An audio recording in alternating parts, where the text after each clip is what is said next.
Welcome to Luxor, which is quite a way down an aisle here in sunny Egypt. Um, this is where I'm staying. It's a beautiful Egyptian farmhouse in the Egyptian countryside. Just up the road there, you've got the Valley of the Kings and the Valley of the Queens. That's the places where the pharaohs were buried, including Tutankhamun, for example. Lots of others actually for the thousands of years of history here. Um, it's also the time of Ramadan here, that's that means we've got to really schedule our eating for the evening because everything's closed in the daytime. But that's fine. There's certainly I've been visiting the tombs; they're all open. I've been visiting the tombs up there of pharaohs and Tutankhamun and what have you. It's been a really fascinating stay. So,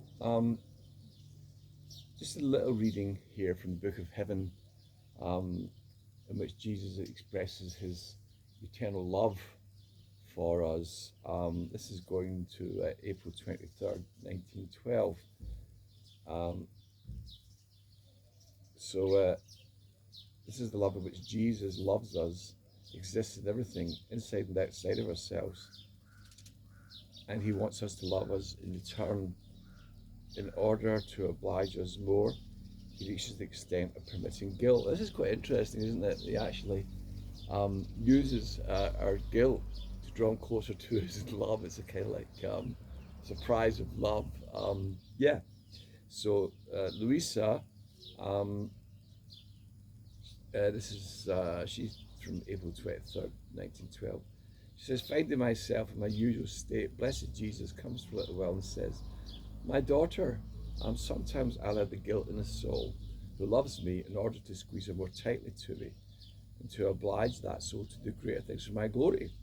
In fact, the more I give to her, permitting even more guilt in order to endear her to me for her miseries, to love me and to fill her with my charisms, the more I do to push her to do great things for me. These are the excesses of my love. That's kind of interesting, isn't it? So we can all experience guilt, can't we? We did something, we thought, why did I do that? But yeah, I did it. So no problem for Jesus. It actually uses that to bring us more close to his love. I do find that actually we do tend to overcompensate. We realize we've dropped the ball a bit, as we will do because we're still living in our human wills and subject to all kinds of follies. But it's all right. It's really all right. In the divine will, you realize that everything has been covered through the divine acts that Jesus and Mary Louisa have done for us. So he continues. Jesus says, my daughter, my love for creatures is great. Do you see how the light of the sun invades the earth? If you could make many atoms out of that sunlight, and those atoms of sunlight, you would feel my melodious voice, and one after the other they would repeat to you, I love you, I love you, I love you. In such a way, you would not have the time to count them. You would remain drowned under my love. I say to you, I love you, I love you, in the sunlight that fills your very eyes. I love you in the air that you breathe. I love you in the whistling of the wind which touches your hearing. I love you in the warmth and the cold felt by your touch. I love you in the very blood that flows inside your veins. I love you in the beating of your heart, which tells you of my heartbeats of love.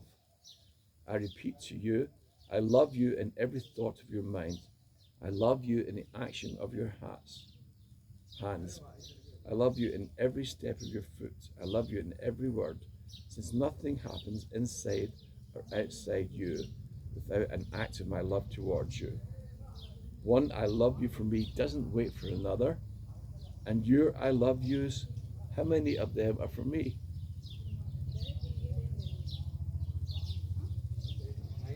Louisa says, I remain confused by the I love you of Jesus. Well, my I love yous were so scarce and small and so limited. I said, oh Jesus, who could ever match you?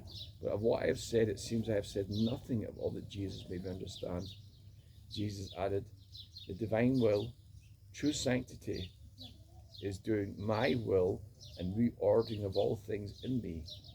Just as I keep all in order for the creature, In the same way, the creature should order all things for me and in me. My will keeps everything in order. So really,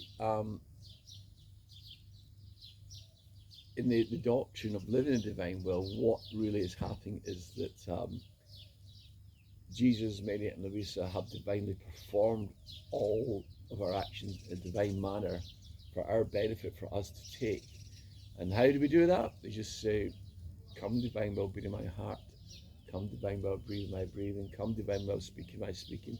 Whatever it is we're doing, you don't have to say it out loud, of course. You can say it internally. And this means that we take the value of these divine acts, which have all been done for us. We're just really retracing these acts, as it were. And that's a phenomenal gift. As Jesus says, this living my divine will is the gift of gifts.